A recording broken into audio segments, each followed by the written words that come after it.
People write to me every day to tell me they fear the future. People from all over the world, all ages, all walks of life. I say this, we should not be afraid. If anyone should be afraid, it's our government, the whole of Parliament, the state and the establishment.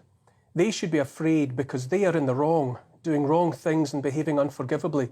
You can tell they are afraid by the way they keep doing more and more, faster and faster, to make the people poor, cold and hungry, also demoralised, anxious and fearful about the present, never mind the future. The fear felt by people around the world is the deliberate consequence of the actions of so-called leaders all across the West and beyond. I say again, we should not be afraid. Those plotting and working against us, against our interests, both as individuals and as sovereign states, have no power and no money other than that which we, the people, grant them. They're supposed to use that power and money to protect us, to keep us free, and to provide opportunities for those hard-working, free people to make happy and successful lives for themselves. Instead, they're working night and day to have us welcome a state of being that is nothing less than digital enslavement. Many of the people who contact me ask, what should we do? How can we fight back? I think about the answers to those questions all the time. Right now, I wonder what would happen if those who are cold in their homes, millions of people, just turned on their heating and turned off their direct debits and standing orders. What would happen if, when the bills came, we all just agreed to toss them on the fire, all of us together? What would happen if millions of us, peacefully acting as one, just stood together in quiet defiance? I could be wrong, but I don't think there's enough cells in the prisons, enough judges to hear the cases.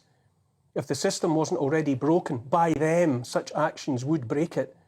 What would happen if we all withdrew our money from the banks on the same day? What would happen if we all asked, as we are entitled to, for the cash? The banks don't have the money to meet all those demands, and so presumably they would close their doors. Then what? Would their inability to pay out all that cash be evidence of the fraud that is fiat money? I wonder. More and more strikes are happening. Rail workers, teachers and university lecturers. Nurses next. What about the self-employed who were abandoned for the last 2 years? They can't strike. What would happen if they withheld their taxes all at the same time? I wonder. I don't have the answers to all of the questions, but I know this much. Even just asking them, airing the thoughts, should make the government, the state, the establishment sit up and pay attention. I've said it before and I'll say it again. The social contract, that notion by which we surrender power to the state in return for services and safety, is beyond broken. They broke it, not us. Successive governments, not just the present bunch of cardboard cutouts, have, over decades, knowingly and deliberately betrayed every aspect of that contract. It is null and void, and we, the blameless party, are no longer bound by its conditions. We, the people, the sovereign people of this country, don't just hold the power, we are the power. We loan some of it, a short-term loan, to governments, and those governments are supposed to serve us, do our bidding, never the other way round. We tell them what to do. Hundreds of years' worth of governments have quietly and secretively presided over a financial system that is no more than state-sanctioned fraud. Power to create money out of thin air was put in the hands of an entirely private, unelected, unaccountable business, and this power has been abused to make a tiny group unimaginably rich by enslaving all of us with debt. That system is now on the point of collapse. The West is bankrupt, and governments and bankers are scrabbling to solve a problem: how to subtract every last shekel from the people while still having a handful of wealthy bankers and their enablers left over. Britain has no functioning border against the rest of the world. Hundreds are arriving in this country every day and night, many ferried across the Channel by agencies paid for by British taxpayers. British people have to wait longer for health and social care and accommodation to make way for economic migrants with their eyes on a soft touch, who have paid illegal gangs thousands of pounds a head to get here. They send their luggage on ahead and collect it at their hotels. We are at the back of the queue while anyone else from anywhere else is looked after hand and foot.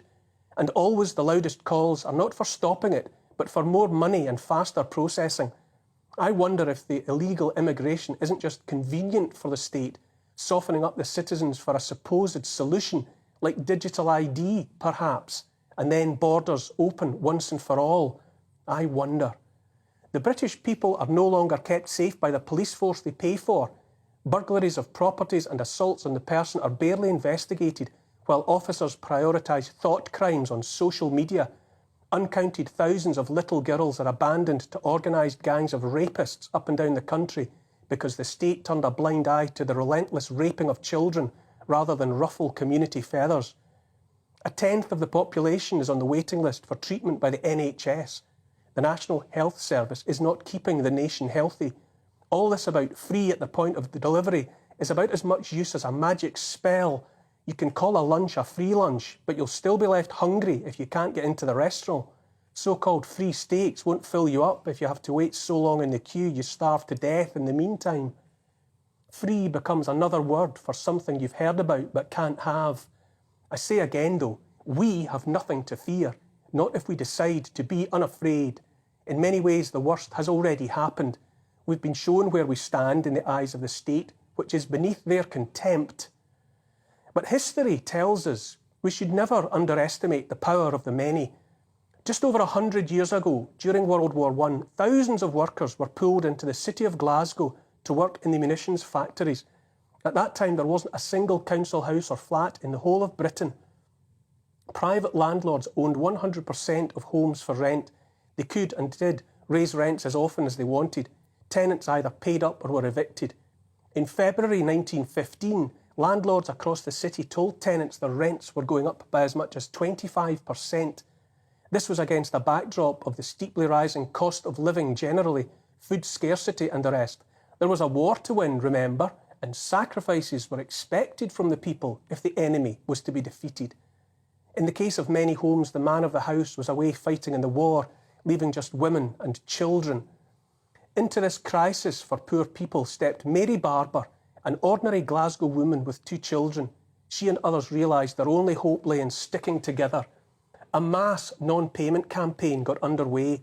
Arrears built up and soon sheriff's officers were turning up to demand back rent or to evict non-payers.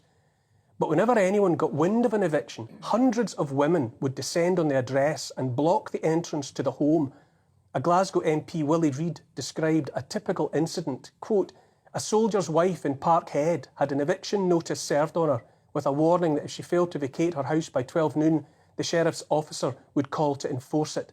The strike committee got busy. They instructed every mother in the district with a young child to be there for 11 a.m. on D-Day, complete with prams. Long before noon, the close and street were packed with prams, and every pram had at least one youngster in it. No raiding party could have got near the house. Moreover, the men of Parkhead Forge and other works in the district decided to down tools at 11:30 a.m. and lend a hand if necessary.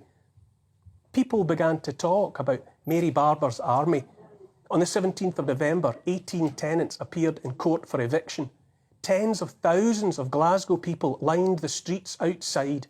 In the end, on the 25th of November 1915, rents were frozen at pre-war levels. The Increase of Rent and Mortgage Interest Act 1915 was passed, and some elements of it remained in force as late as 1989. I wonder what would happen if all of us opposed to what is going on now came together like those Glasgow women of 1915 and just said no. I wonder.